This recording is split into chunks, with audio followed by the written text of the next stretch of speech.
परम पूज्य गुरुदेव और वंदनीय माता जी की चरणों में कोटि कोटि प्रणाम। आप सभी को प्रणाम। सच्ची घटना पर आधारित पुस्तक अद्भुत, आश्चर्यजनक किंतु सत्य में आज हम सभी सुनेंगे। गुरुदेव ने मेरी दृष्टि बदल दी। यह कहानी है अनुज चक्रवर्ती, कोलकाता, पश्चिम बंगाल। वह बताते हैं कि दिसंबर का महीना था। वातावरण में हल्की फुल्की ठंडक थी। बाहर का वातावरण बहुत ही खुशनुमा बना हुआ था।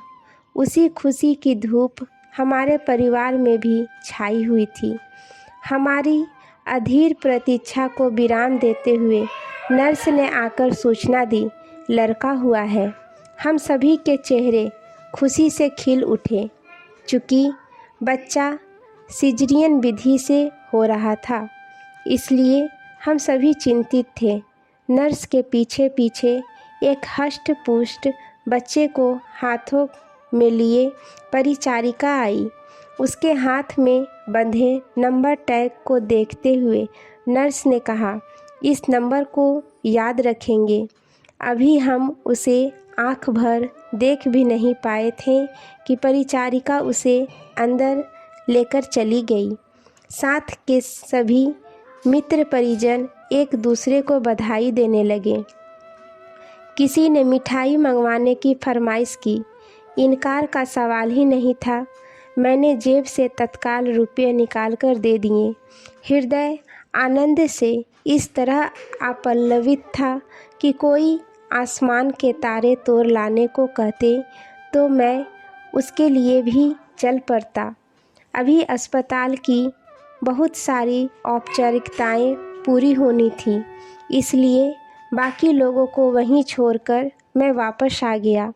बहुत सारे काम करने थे, सभी लोगों को खबर देनी थी। अभी अपनी व्यवस्था में खो गया।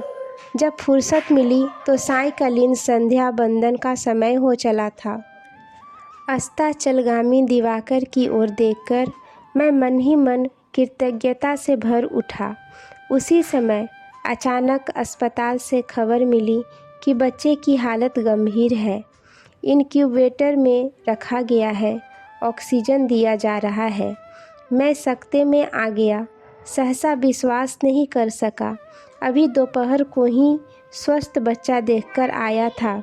इसी बीच ऐसा कैसे हो गया?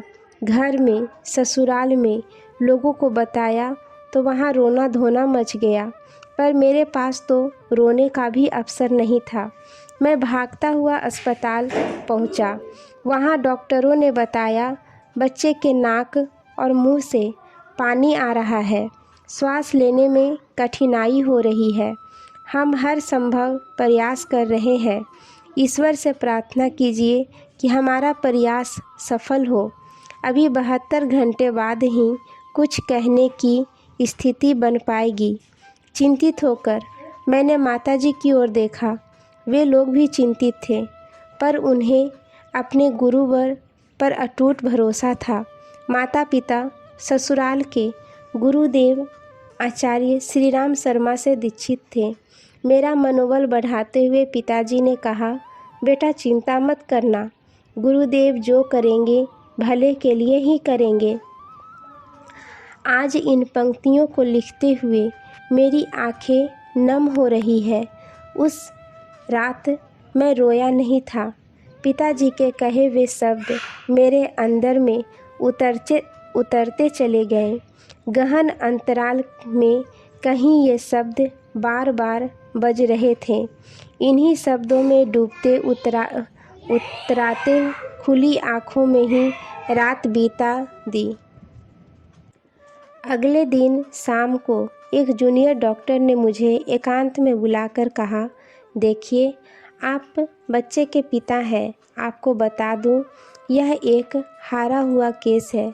शायद उन्हें लगा होगा माताजी के सामने ये बातें बताने पर वे रोने बिलखने लगेगी, लेकिन मैं उनके संयमित स्वभाव से परिचित था।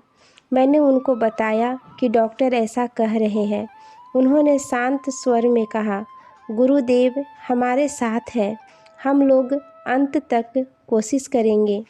शाम 6:30 बजे एक नर्स के सख्त परामर्श पर हम सभी बच्चे को लेकर शिशु रोगों के लिए प्रसिद्ध फोटो पार्क नर्सिंग होम ले जाने के लिए तैयार हुए। वहां पहुंचने तक यथास्थिति बनी रही। इसके लिए मैंने अस्पताल से इनक्यूबेटर देने का आग्रह किया, लेकिन वह उपलब्ध न हो सका। बच्चे को गोद में लेकर एक एम्बुलेंस में बैठ गया। इतने छोटे बच्चे को ऑक्सीजन मास्क लगाना संभव नहीं था। एक नर्स ने शीतल टिप के बदले कागज़ का टिप बनाकर ऑक्सीजन पाइप को उसमें लगाकर मुझे पकड़ाते हुए कहा, इसे बच्चे के नाक के पास पकड़े रहे। एम्बुलेंस तेज़ी से बढ़ती जा रही थी। सभी अन्य वाहन उसे रास्ता छोड़ते जाते। मैं बच्चे को एकटक निहार रहा था। कैसे निस्तंभ सा पड़ा है मेरी गोद में। इससे आगे मैं सोच नहीं पाता। पीछे की सीट पर माँ और पिताजी, सासू माँ और ससुर जी बैठे थे। उनके मौन जप का क्रम निरंतर जारी था। गुरु जी के प्रति उनकी अपार श्रद्धा थी। छोटे बच्चे को इतना कष्ट क्यों? मन ही मन इतना कहते हुए मेरी आँखों में आंसू छलक आए और एक बूंद टपक कर बच्चे के देह पर गिरा। यही वह क्षण था। पूरे अंतर मन को मतता हुआ एक विचार कौंधा। जितने अपनेपन से मैं इस बच्चे के लिए प्रार्थना कर रहा हूँ, सब के लिए प्रार्थना करते समय भी मुझ में इतना ही अपनापन होना चाहिए। इस विचार तरंग के बाद रुलाई स्वतः बंद हो गई। मन में जैसे कोई अवलंबन पाकर निश्चिंत सा हो गया कि सबका भला बुरा देखने वाला एक है, जो होगा अच्छा ही होगा। इन्हीं विचारों के उधेड़ बूंद में एम्बुलेंस पार्क नर्सिंग होम पहुंच गई। वहां पहुंचते ही बच्चे को जांच के लिए उपयुक्त कक्ष में ले जाया गया। 15 मिनट बाद हमें बताया गया कि बच्चे का एक नासा छिद्र पूरा बंद है और एक आशंकित रूप से खुला हुआ है। नाक मुंह से पानी बहने का यही कारण है। ठुड्डी भी छोटी है तथा फेरेजियल पैरालिसिस हो गया है, जिसके कारण श्वास नली और भोजन नली का संपर्क ठीक से नहीं बन पा रहा है। इसलिए बच्चा कुछ भी निगलने में असमर्थ है। 2 विशिष्ट चिकित्सक डॉक्टर अशोक घोष और डॉक्टर अशोक राय की देखरेख में इलाज शुरू हुआ।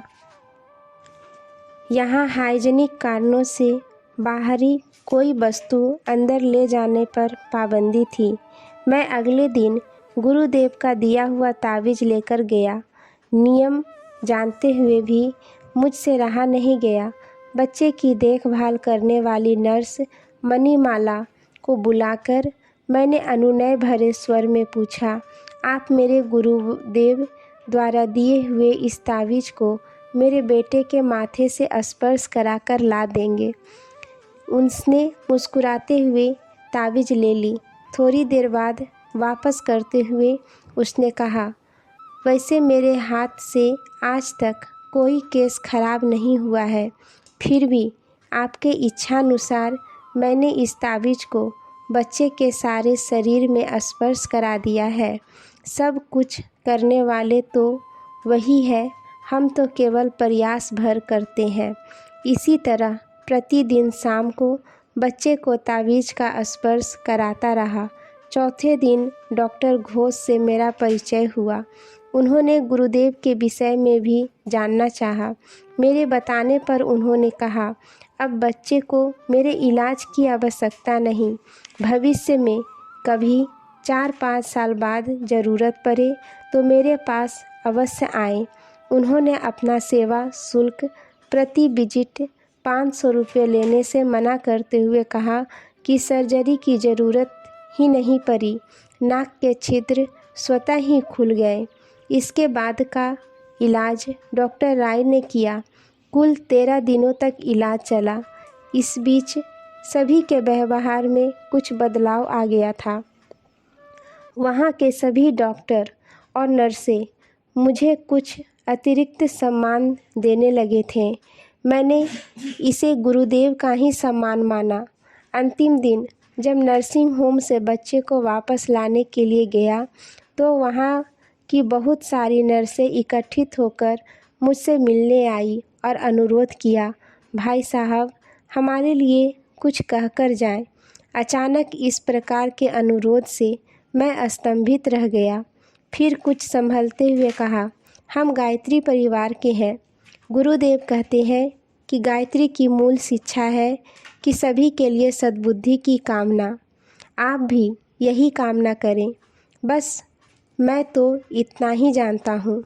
डॉक्टर राय की फीस भी वहाँ के प्रतिबंधन ने लेने से इनकार कर दिया।